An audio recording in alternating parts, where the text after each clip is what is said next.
Para entender por qué una madrugada en Reynosa marcó un antes y un después en la historia reciente de México, no basta con mirar un escenario ni escuchar una canción.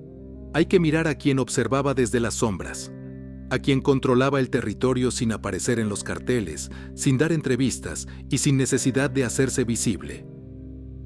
Durante décadas, el crimen organizado tuvo un rostro reconocible: hombres formados en la sierra, leales a clanes familiares, armados con fusiles viejos y códigos heredados.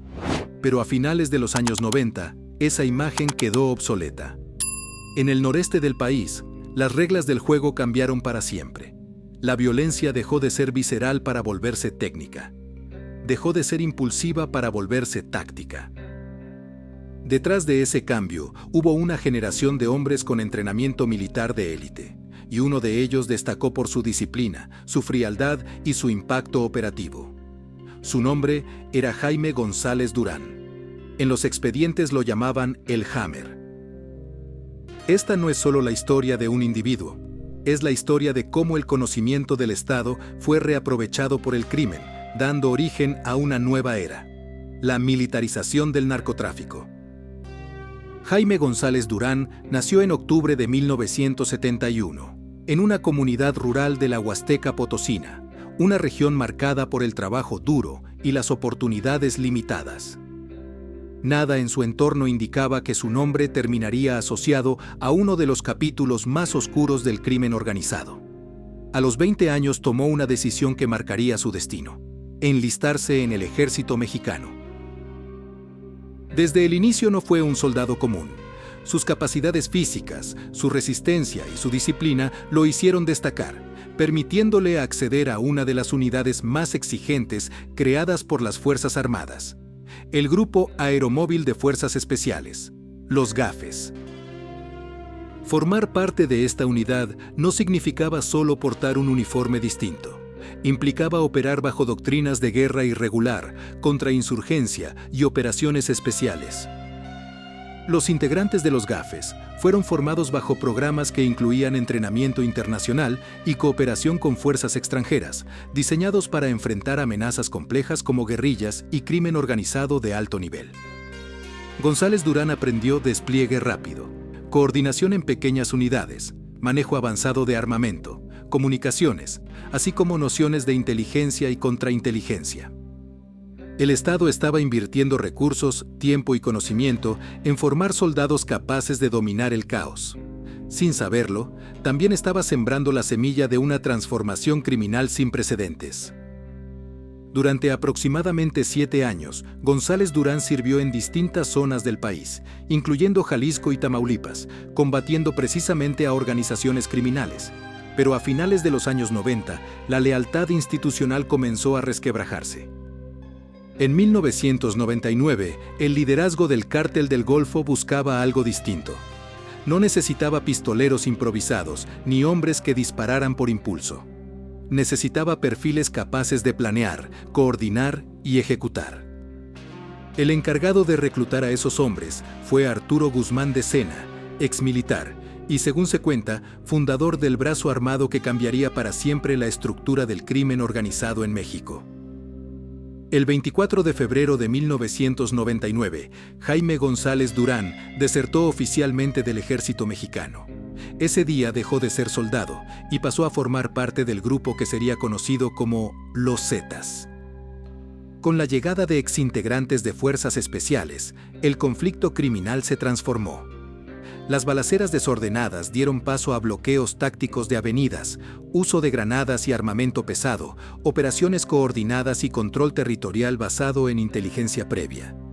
Ya no se trataba solo de disparar, se trataba de dominar el entorno. Bajo esta nueva estructura, González Durán escaló rápidamente. Su perfil disciplinado y su capacidad logística lo convirtieron en una de las figuras operativas más importantes del grupo, especialmente en Tamaulipas. A mediados de los años 2000, Reynosa se convirtió en una de las ciudades más vigiladas del país. Diversos informes oficiales y periodísticos señalan que González Durán fue uno de los mandos con mayor control operativo en la zona. Se implementaron redes de vigilancia conocidas como halcones, integradas por civiles encargados de reportar movimientos de autoridades, rivales y cualquier anomalía. El control no se basaba en carisma ni en apoyo social, sino en disciplina y miedo. Reportes de agencias estadounidenses describen a González Durán como un hombre metódico, desconfiado y extremadamente severo ante cualquier desafío a su autoridad. En ese clima de tensión absoluta, se anunció la presentación del cantante Valentín Elizalde en Reynosa. La madrugada del 25 de noviembre de 2006, Elizalde fue asesinado tras abandonar el Palenque. El crimen conmocionó al país y dio origen a múltiples interpretaciones. Es importante ser precisos. No existe una sentencia judicial que atribuya de manera directa la orden a Jaime González Durán. Sin embargo, versiones periodísticas e investigaciones independientes han señalado que la presencia del cantante y la interpretación de ciertos temas pudieron ser interpretadas como una provocación en un territorio altamente controlado por el crimen organizado. Lo que sí está documentado es el modus operandi: intercepción, ejecución rápida y retirada coordinada, un patrón que muchos analistas han asociado al estilo operativo que los Zetas introdujeron en esos años.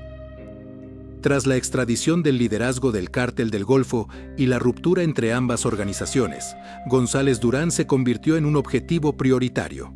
El 7 de noviembre de 2008 fue detenido en Reynosa durante un operativo de la Policía Federal.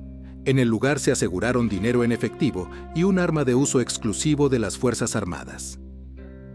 No fue un final cinematográfico, fue un final administrativo, operativo, esposas y cámara. Al ser presentado ante los medios no hubo discursos ni gestos dramáticos. Solo un hombre serio, rígido, consciente de que su guerra había terminado. Fue condenado a largas penas de prisión por delitos como delincuencia organizada y secuestro.